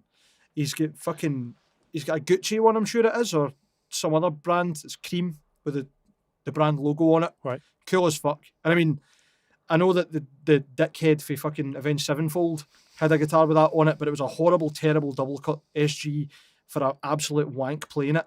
Whereas you've got Steph Carpenter playing just big dick riffs on this beautiful fucking minted Super Strat. I swear to God, just see if you just put in Steph Carpenter guitar and go to images on Google, there's not one you'll look through and you'll go, that's no cool. I swear to God. And like, what I quite like about them, right? Functionally amazing. They do what you need them to do. Originally it was 6 strings, went to 7s. Probably one of the first people I really saw playing 8 strings that wasn't Meshuggah or a fucking tech band, right? But makes great use of it. Very musical. And the baritone scales as well. When he changes guitars and has an updated signature, it's usually because he's changed pickup configuration, maybe even the pickup. He's put a trem on the guitar instead of being a hardtail, or he wants a new finish. Yeah. They all seem to function the same way. And if they're not like an MH or a Super Strat shape, or the Telecaster shape. And it's just like this really cool take on that meat and potatoes guitar. Like, I know, like Dino's, like, when it's like this does what it needs to do. This is a machine for playing cool fucking riffs, but doesn't mean I can't get fancy with aesthetics. And for the longest time, Devin Townsend played a 607B, the natural one. I mean, if Devin Townsend's playing your signature as if it's his own, yeah, you're probably doing all right. Question for you: like you mentioned Meshuggah there, like how do you rate the Frederick Thorndale signature? Are you talking about the M80M? Yeah. It's not the 8-string Iceman. That's as far as I can see. Okay. That's all I need to say to that, I think. Okay. Because that thing is just fucking... All right, I'll go on to my next one. So this one is also an ESP. Nice. It's a Japan only, Japanese market ESP. Right. I'm eking out facts and giving you the chance to see if you can guess what it is, see if anyone else can guess what it is. So yeah, Japanese only. I've tried to buy one of these. I've never owned one. There was one for £1,100 on eBay a few months ago, and I should have bought it. I don't know why I didn't. It's for an Australian artist. It's blue. It's a Horizon, and it belongs to Brett Garsed. Right. Do you know this guitar? No. Have a look. I don't know much about Garsed stuff at all, so that was a total waste of your time Okay. trying to get me to guess Well, it. some of the people listening might have got that one. Have Yeah. a look at it so you can see it while we're talking about it. It's the Brett Garsed ESP. He has had 2 signature ESPs. This is the original one, the blue one. There's nothing particularly outrageous about this as a signature model, but the thing that I always liked about it, aside from the fact that Brett Garsed plays it, is the headstock on it, because it has that sort of the That's what it's called? I call it the dolphin. But yeah. If you look it up, that was one of the selling points of when I sold my ES or Right. my LTD, because it was one of the older Korean ones for the early 90s. It had the cock stock on it, and that's what they call it. Okay. Don't know why. I think That you was do what know people why. said. Well, I mean, it's not very phallic. Let's No. be honest. If the tip of your dick looks like that, you should probably go to the doctor. I mean, if your tip of your dick looks like that compared to the regular ESP Horizon headstock, then you're probably in the right direction. If your cock looks like a headstock off a guitar, go to the doctors regardless. Here's my doctor's advice, Dr. Steve Brule, for your health. Cool, really cool guitar, but the only thing I would say is it looks quite a lot like those Schecters you used to get Yep. 10 years ago that were like mother of pearl and super flame top and the big star inlays that were like essentially just, I don't know, Fortunately, this women one's been repellers. on the market for like 20 plus years. Oh, you can tell with it, like, it's old school. It's ESP as in they've built a guitar that looks good. There's a really nice quilt top on it. Yeah. Fucking chrome hardware. Bang. There's a great functioning guitar. Yeah. So I've never played one. I've never even seen one in the flesh. But I always wanted one of these when I was younger. And essentially, when I reel this list off, what I'm really telling you is these are the guitars that you're probably likely to see in a YouTube video in the next 5 years. Because these are the things that I constantly want. So yeah, the Brett Garsed ESP, really like that guitar. There's nothing flashy about it. I just really like Brett Garsed's playing and spent a lot of time looking at the guitar. And if I spend enough time looking at a guitar, it tends to make me want one. So there you go. You should have definitely bought that because that's a cool guitar. Very, very cool. Right, sorry, I'll jump back to my list. Speaking of cool guitars, Dave Davidson's signature Warrior, the WR7. I don't know Dave Davidson from Revocation, probably the best rhythm guitarist on the world at the moment, at least for speed and accuracy. There's a good video of him at the Abasi Concepts booth last year. Okay. And his right-hand technique is frightening, Levi. Like fucking different animal. So this Anyway, looks it's a like Jackson. it looks like an Ibanez Xiphos. It's a Jackson Warrior. That's where the shape kind of came Is that from. where that But I get what you're Ibanez saying. Xiphos shape came from? Which I one? think the Warrior was the first of those Right, okay. kind of pointy shapes, and Right. I would go as far as to even say that I think the Ormsby Metal X is taking a lot of inspiration from that shape as well.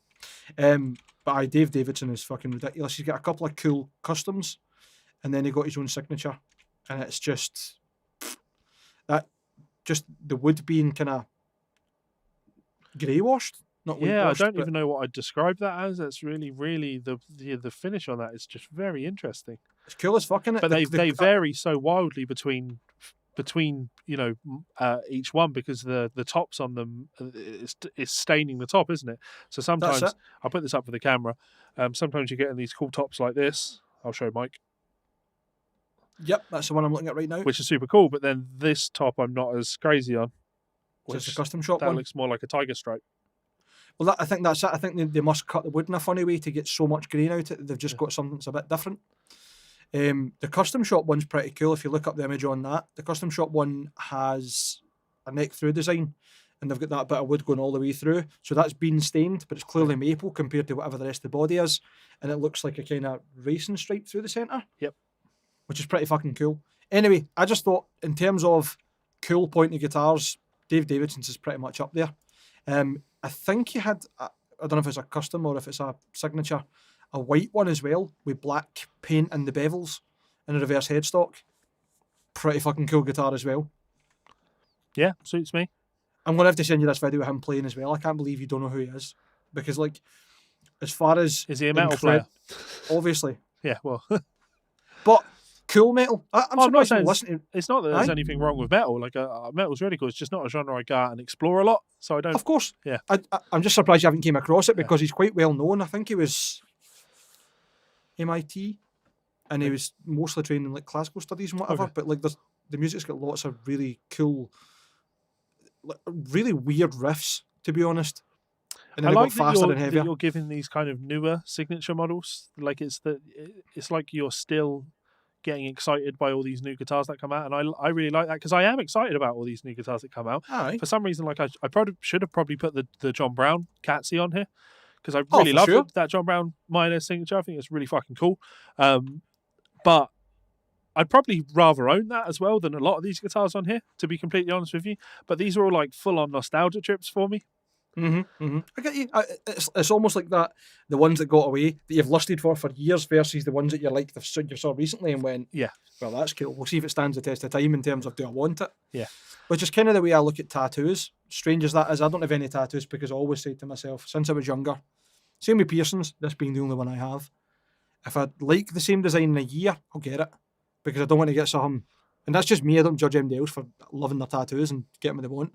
That if I don't love it in a year and think I want that in my body, then I wouldn't want to spend the money getting it in my body for me to go, well, that isn't what I wanted. Strange as that sounds. No, Anyway. no, it makes sense. Okay, I'll go on to my number 2. So, Yep. number 2, I'm not even going to apologise. Okay, it's the Zach Wild. It's the bullseye. Obviously. Of course, it's the bullseye. He's just. There's just something really magical about Zach for me. Always has been. And actually doing all the listening to the Aussie stuff and then the Pride and Glory stuff and the early Black Label stuff, I've kind of changed my opinion on him. I've always thought of Black Label Society as being one of my favourite bands of all time, but it's just not the case. Early Black Label Society is one of my favourite bands of all time. There comes a point where I'm not really interested in Black Label Society, but actually Really? what I've really taken from this is Pride and Glory. The Pride and Glory album, which is the pre-Black Label Society band that he had, which is a little bit more southern rock. His vocal performance on that is fucking outrageous. And I know I'm not really talking about the guitar here. I'm talking about the vocals. But honestly, as a vocal performance, that album showcases Zach Wild as a singer, as an actual vocal powerhouse, ridiculously impressive vocals. There's some amazing guitar player on there, don't get me wrong. And listening to that and really paying attention to that and then going through the subsequent albums and hearing how the alcohol kind of sets in and it becomes less about there's a lot of showcasey vocals on that Pride and Glory album, showing off like almost like that like black R&B style, like melisma on the end of songs where he's just really playing around with his voice and showing what he's capable of doing, and genuinely very impressive. But that all disappeared and it all became about like now all that stuff. Yeah. So being really into all of that stuff when I was younger, what could be more iconic visually than a Zach Wild bullseye? Like, it's such an iconic guitar. I could never own one. Good. Because it's far too iconic. Like, it just... I think there's a lot of guitars on here, like the John 5 one. You could play the John 5 one and no one really... You could not know who that belongs to. Just about. Yeah. The Brett It would be a Garcett, muso that would go, that's that one. Yeah. The Brett Garcett, everyone's going to know. Nobody's going to know who that belongs to, right? The Mick BC Rich, well, that one does stand out. You know whose that is. But the Zach Wild one is just a different level of iconic. It's kind of like, it's like an Ibanez gem in terms of its recognition for me. So super, super cool guitar. I would love to own one, but because of how it looks, I can't. Because you can't, if you played anything on it other than Zach Wild style, you people would kick you down the road, you know? Yes, sadly. My number one, which I didn't really have them listed in order, but I suppose this is a number one because it's a guitar that I didn't know much about. I'd saw a few times, they're fairly rare. A friend of ours got one recently, and I'm like, that is a fucking cool guitar because it's just a bit different. Is the Yamaha RGZ 820R Blues Saraceno. Oh, okay. Yep. You put that at your number one. It's just part of the list, but sure. Yeah, they weren't necessarily in order, but we're going to go back in that like nostalgia, cool guitar, just something a bit different, a bit unique. Mark McGuigan picked one up, a friend of yours, Master the Guitar on Facebook and YouTube. He's got a video up actually about that guitar just recently as well. I'd seen a couple of these before, right? And I always liked the Ibanez, the Yamaha RGZ stuff. I've played a few of the older ones and thought, great guitars. Wonder why they didn't do too many, or that they weren't so successful in the UK and why they don't really keep on. And then I saw that one, especially with the played finish, and I'm like, that's fucking cool. Could well be a bit of patriotism in me. I don't think it is because... No, because if it was patriotism, you would have gone for a Paisley guitar. Potentially. But it's played starting, let's be honest, right? But I don't think it's Oh Bonnie Scotland that's driven me on it. I just think it's a cool guitar. That one surprises me, actually. I thought you were probably going to put something like the Chuck Schuldiner signature up there, which I know you owned. It was on the list. Right. It was superseded by both the Dave Davidson WR7 because I thought more modern, looks like it'd be better to play. And I did own the Chuck Schuldiner, but it was probably the worst guitar I've ever played. I swear to God, it was the worst guitar I've ever played. And I think that's just because I got the signature. Now, I got it an unbelievable bargain. I won't tell you how much money I paid for it, but it came without a case, wrapped in bin bags to the shape of the guitar. Somehow arrived safe with no marks on it. I swear to God, it came through for the courier, and I'm like, what the fuck? Right? And maybe a layer of bubble wrap if you're lucky on it, right? But like, genuinely, the shape of the guitar wrapped in bin bags and tape. And I'm like, what the fuck? What's going to be missing for this? So I unbagged it and I'm like, this is fucking cool, man. I can't believe I own this. And then, like, the neck was like half of this, just chopped perfectly round, baseball bat style, and not in the comfortable your Paisley Telecaster rounded neck, but great for playing chords and stuff. Rounded neck is in like super uncomfortable to play, and quite a wide fretboard. And I'm like, this is fucking shite. And then the DiMarzio X2N is a rotten, stinking sounding pickup. It's so bad. It's hard to EQ. Figure that in this weird pointy guitar with a shit bridge. Just no. I was super excited about the idea of playing this because I seen Pat O'Brien's got Stealth Shape, the guy for Cannibal Corpse. And I seen a video of him playing the Chuck Schuldiner one, and I was like, oh, that looks fucking cool. I'd like that. That's the shape that he plays as well. It's great. And then obviously I saw the deal on it, and I was like, I'm absolutely buying that. And then when I got it, I was like, this is the most disappointing purchase I've ever had. So bad. But no, that was superseded by both the Dave Davidson WR7 and the Steph Carpenter. Okay. So the Blue Saraceno, interesting. I mean, I didn't realise we were rating it as in like 5-1, and this is the one that I would definitely want. I'm going to throw a wild card in here just because it came to the top of my head, right? And you might agree with me. The Marty Friedman signature Kelly. PRS. Oh, okay. Fuck off. No, it was the Yeah. The PRS was just a fucking single cut with star inlays, wasn't it? Yeah. The dreadful thing. Okay, my number one. I didn't really know what to put in this. I knew it needed to be a Telecaster because I love tellies. And I'm like, well, the Danny Gatton Telecaster. But I wouldn't own the Danny Gatton Telecaster because the Danny Gatton Telecaster that I've made is closer to the one he played than his signature Fender one. And I'm thinking, well, who has a Fender Telecaster? Sorry, who has a Telecaster that I love, that I would genuinely own, that I would actually buy? I've got a nice Paisley. Oh, hello. I've got a nice Paisley already. And that's not a signature model. I guess there's the Brad Paisley signature one, but I think that's a monstrosity. What I ended up going for is the Andy Wood Telecaster, the Sir Andy Wood Telly. I don't think I've seen that, and I'm surprised it wasn't the. Fuck! I can see the guitar, I can see the guitarist, and it's went completely out my brain. I'm going to look up the Sir Andy Wood now while we're talking. All right, so there's a couple of the one I was Sir talking Andy about. Wood Telecasters. He's got the more traditional Telecaster style wiring one, but he's also got the there's one with a black one with a tremolo on it, 24 fret telly, and it's just that mix of hum. Yeah, 2 humbuckers. Yeah, that's not too dissimilar to the Telecaster that I had that Kieran got from me. Right. Oh yeah, the black top one, isn't it? It's really nice. Yeah, that's cool as fuck. So it's when I think of that Telecaster, it's the ethos. Me and Andy are very similar in that respect. Like, we love all that old Telecaster music. All of these guys that played old Telecaster, like Don Rich, like that old country guitar sound. And we love the Telecaster as an instrument so much, but sometimes we need to play things that aren't old Telecaster music. So you need a modern guitar, but you still want it to be a Telecaster. So it's not a Telecaster at all, right? But it's got that Telecaster shape, it's got that Telecaster feel and vibe to it, but it's got 24 frets and there's a tremolo in it. And that's cool. I like that. I like Bruce Bouillet in Racer X back in the day. He had a Telecaster with a tremolo on it, and I thought that's right. That was cool. That is did Paul Gilbert not play one quite similar with mini humbuckers? Yeah. Yes, minty guitars. I was just going to say, I remembered the name who I was thinking of. Richie Kotzen. Do you not? No. No? No. I've played a few of those and they've all got baseball bat necks. Is it? Really uncomfortably big necks on them. But also, more importantly, I've never really been a big Richie Kotzen fan. So when I see his instrument, it doesn't make me go, oh, super cool, it's a Richie Kotzen telly, because for the most part, kind of just looks like a telly. Like I it's get one what of you're those saying. cool It's fairly signatures that traditional. you could play that one and people wouldn't necessarily know it's a signature model.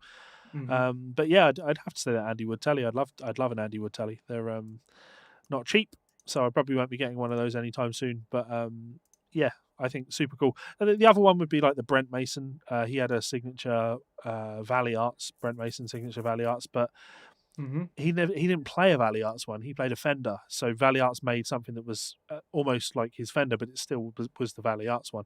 I'd rather play my Sir Telecaster, which I have made into a Brent Mason signature, rather than the Valley Arts one.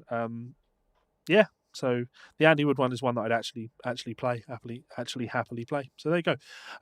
Now where we were going with this is, what is it then that you would look for if you were in Herman Lee's position, where companies were asking you what you want? What do you want out of a signature guitar? What is it that you're going to ask for? Well, we kind of touched on this. I've done a bit more thinking. I think if it'd be a choice probably between. Genuinely, I think it'd be an Ormsby, like that their proprietary designs. I'd like a Goliath or a Metal X. The Goliath, they did do this solid quilted maple Goliath that I think was meant to go to NAM, and something happened to it in the router, and that thing was just hard on material, man, beautiful. Right, so if it were to be a Goliath, I would love a solid quilt or flamed maple body, same pickup configurations and hardware. Finish, probably like a super rich deep purple and gold hardware with a maple fretboard. I think that'd be pretty nice. Were it to be the Metal X, I think I would try to go down the route of stealing a Sans aesthetic with that custom Iceman. Yeah. I think that would be a really cool guitar to have. Flame maple top, stained white. I don't know if I would have the binding on the body either as faux binding or maybe another colour. Gold hardware, a tortoiseshell pit guard, just basically for the horn. Matching headstock, obviously, because I'm not a fucking idiot. Unlike some people that like non-matching headstocks, but that's up to them. You currently look like a Michael Romeo signature, mate, with your white body and black hat. If only I played as well. Yeah. Probably like a pale moon ebony fretboard or something, just for the sake of pushing the boat out. I would quite like the Blizzard and Concordia pickups actually in a Goliath to see how that fares out, which is the pickups in the Metal X, a bit more metal voiced, a bit higher output. They're tremendous. I would love to hear how they would sound in that little chamber body to see if it would just be too much or if it would be complementary, because I really like the Dela Creme and the Nunchuck, and I think they're a great match for the Goliath. But aye, and I'm fairly simple. I'm not fussed about extra things on the guitars or whatever else. Like, I like the guitars I play, and that's why I play them. Going back to almost like fucking point one fairly on. So I think that's probably all I would ask. I'd probably be quite happy with that, or maybe like a King V shape, similar aesthetics to the Metal X. What about you? So I've changed so much on this one, to be honest. When I was a It kid, changes with you, doesn't it? It just keeps going every couple of weeks. You think, oh, that'd be cool. That might be different. I think, well, when I was a kid, I remember being sat in maths class when I just started playing guitar, and me and friends would draw pictures of our dream guitars, right? Aye. And I still remember like drawing like a kind of red flame top, like Gibson SG style thing, but an Ibanez kind of twist on that. And I would have thought that for a long time. Then I kind of want to say, well, actually, I identify with a Telecaster now. Like it feels like home. So I know actually if I were to have Perry or someone at Mayonnaise or even Vigier, I pushed Vigier to make me a Telecaster for a long time, and Patrice just wasn't willing to do it. Mm-hmm. That's why I identify with. So it would need to be a telly. But then I sort of asked myself, well, if I was going to have some sort of Telecaster for myself, how would I go about that? What would I do with it that wasn't just the one I already play? And I don't know if there's an answer to that. Like, because I just want the one I play. I love the one I play, but I also wouldn't just want a company to make, a replica of the one that I already play. If I was having a guitar made for me, I'd want it to be something a little bit different. So I get that it's quite a loaded question because I don't have a solid answer for it. Because I just want a regular Telecaster, but I love the idea of talking to companies and being honest, right? Being completely honest, not being Tozen about it, not being Herman about it, right? I'm not going to sit here and tell you what I think would be cool. I want to sit and work with somebody that actually builds guitars, somebody that really understands the ins and outs of building guitars and works with them on their ideas, tweaking their ideas, rather than me. I'm not an engineer. Like me presenting a ridiculous idea to someone and then saying, right, go out and make this for me. It doesn't make any sense. Like difficult one. Saying that, there was a time years ago when I asked Vigier to make me an Ultra, the Excalibur Ultra, which is the one I play anyway. I wanted one of those custom built for me though, like the Michael Romeo. I wanted a white one with a black headstock. Because you're tasteless? Because I'm tasteless, yeah. You've got the first signs of coronavirus. A loss of taste. You've had it for years. Yeah. Sorry, continue. But Patrice being Patrice wasn't interested in doing that, so cool. I'll go elsewhere then. But then when I went and had that mayonnaise made, you can't see it on screen. It's over here somewhere. I'm pointing to it and no one can see it. There we go. Which is my True Temperament Evertune. Like again, that was just me going, okay, how ridiculous a build could I go here? The Regis Forever. Yeah, with the Regis TT Forever. TT Forever, sorry. Yeah, like it's over the top and ridiculous. I'm fortunate in that. Okay, I'll be honest. If any company approached me and said, we want to make you a signature guitar, I would say, no, thank you. That's where I am now in my playing. Like I'd say no, thank you. I've had the offer of signature products in the last few years, and the answer's always been no, thank you. I like what I play. Like I'm happy to work with you on and use some of the stuff that you make, because you make some stuff that I like. But I think it would be dishonest of me to have something that had my name on it, because that wouldn't be the thing that I played. The thing I played would be that Telecaster that I have over there, my Ormsby Hydra, Ormsby Goliath. There we go. Because I'm thinking of my mayonnaise Hydra, which is there because I play that as well. When I want to pick up a 6-string, I tend to go like a 6-string metal guitar. I go for my Hydra. When I want something super modern, I'm always picking up that or the Ormsby Goliath because it's a beautiful instrument. I probably play my Regis guitars a lot less than I used to. Yeah, for sure. But yeah, that's absolutely what I'm going for. The Telecaster and either the mayonnaise or the Ormsby, because and they're all three very different instruments, and I couldn't have a signature guitar that captured what those three instruments are. They are three extremely different instruments, and which one of them would I focus on if I needed something built for me? Like you couldn't. Like yeah, I've got an idea. Right, we build you, or we get someone to build you a signature diddly bow, so just a fucking rectangle shape, right? Yeah. But it's modular, so you can bit the bits on it that you want. So you want a really pointy upper horn, bang, there you go, you've got that. You actually want a Telecaster, take that off and put this bit on. That's actually a hilarious idea. I mean, it's essentially a truffle idea, but without using fucking plastic pipes and being a wank. It also wouldn't work, though, because the thing I absolutely love about the Goliath and the thing I absolutely love about the Hydra, actually, I'd been considering picking up one of the new Per Nilsson Strandbergs. The Singularity? Yeah. I love headless guitars. I love headless guitars. I'm sorry, I love headless guitars. I think they're really, really great. You're right. The first guitar I pick up at any point, at any time, is that Goliath. Yeah. I just go to it. Like this is the guitar I want to play right now, all the time. Lightweight, comfortable. You can have one of those on your body for 8 hours if you need to do a long session of recording or writing or actual work, like wherever it happens to be. And it's not going to kill you in the same way that if I had a Zakk Wylde Les Paul, that's going to hurt after a while. The BC Rich, Spinebuster. This is. I just hit myself in the head with it. This BC Rich, it's a cool guitar. But just think, Levi, if that was headless, you wouldn't have hit yourself. Good point. Yeah. When the headstock's this big, all it would take is one knock, and it probably would be a headless guitar. Or a headless person. Yeah. So there you go. That is, I think that is the end of our show this evening. I would like to say thank you to Ormsby like this. This show has been brought to you by Ormsby Guitars. If you are unfamiliar with Ormsby and what they do, I would recommend you head on over to ormsbyguitars.com.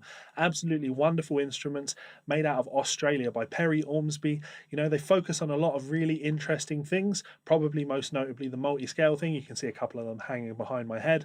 I am a big fan of the Goliath series. Having said that, I've also almost ordered myself a Hype over the years, and I think the thing that Ormsby do that, well, lots of companies have dabbled in, but they do a great job of it, is these runs of builds. You can go on their website now, check out the pre-order section of their website, and you will see a series of upcoming runs of guitar. You can get in on those with prepayment plans and really get yourself a nice, well-built instrument for an unbelievable price. So thanks to Ormsby Guitars for supporting the show. Go and check them out and let them know that we sent you. Thanks very much. And there we have it, guys, the end of another show. We do hope that you enjoyed that. As always, please do head on over to our Teespring store. You can check us out on Teespring, grab a t-shirt, so when we get charged for another year of hosting, it's already paid for. That would be nice. So yeah, please do consider grabbing a shirt. We have some nice little designs on there, and what better way to show your love and support than going out around town and telling everybody what an arsehole you are. Yeah, fun times. Also, big thanks to Ormsby Guitars as usual. Anything you want to add, Mike? Kind of covered it all. Thanks again. As I said at the start of the show, if you have any feedback or criticisms or suggestions for the show ongoing, please let us know.